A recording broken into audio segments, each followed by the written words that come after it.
ಹೆಚ್ಚಿನ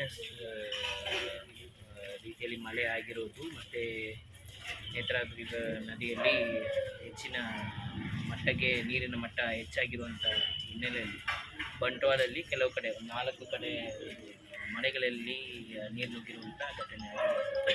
ಇಲ್ಲಿ ಈ ಒಂದು ಜಾಗದಿಂದನೂ ಒಂದು 7-8 ಮನೆಗಳಿಂದ ಜನ ಕೂಡ ಸ್ಥಳಾಂತರ ಮಾಡಿ ನಮ್ಮ ಕಾಲೇಜಿನಲ್ಲೂ ಒಂದು ರಾತ್ರಿ ವಾಸ ಆಗಿದ್ದಾರೆ. ಈಗ ನೀರು ಇಳಿದಿದೆ ಇಮಿಡಿಯೇಟ್ಲಿ, ಬಟ್ ಅದಕ್ಕೆ ಇದು 5 ವರ್ಷ ಹಿಂದೆ ಇಲ್ಲಿ ನೆರೆ ಬಂದಿರೋದ್ರಲ್ಲಿ ಮತ್ತು ಇದನ್ನ ಇಲ್ಲಿ ತೋಡಿರೋದ್ರಿಂದ ಅದರಲ್ಲಿ ನೀರು ಉಕ್ಕಿದ್ದಾಗ ಇಲ್ಲಿ ನೀರು ಬರುವಂಥ ಇದು ಕ್ರಮೇಣ ಆಗ್ತದೆ ಅನ್ನುವಂಥದ್ದನ್ನು, ಮತ್ತು ಇಲ್ಲಿ ಏನು ಸಣ್ಣ ಮನೆಗಳು, ಮಣ್ಣಿನ ಗೋಡೆ ಮನೆಗಳು ಏನಾದಿದ್ದರೆ ಅದಕ್ಕೆ ಸುರಕ್ಷಿತವಾಗಿ ಇದು ಮಾಡೋದಕ್ಕೆ ವ್ಯವಸ್ಥೆಯನ್ನು ಮಾಡಲಿಕ್ಕೆ ಸೂಚನೆ ಕೊಟ್ಟಿದ್ದೇವೆ. ಮತ್ತು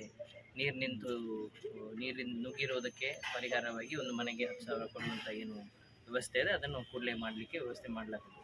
ಮತ್ತು CMC ಅವರಿಗೂ ನಾವು ಡಿರೆಕ್ಷನ್ಸ್ ಕೊಟ್ಟಿದ್ದೇವೆ.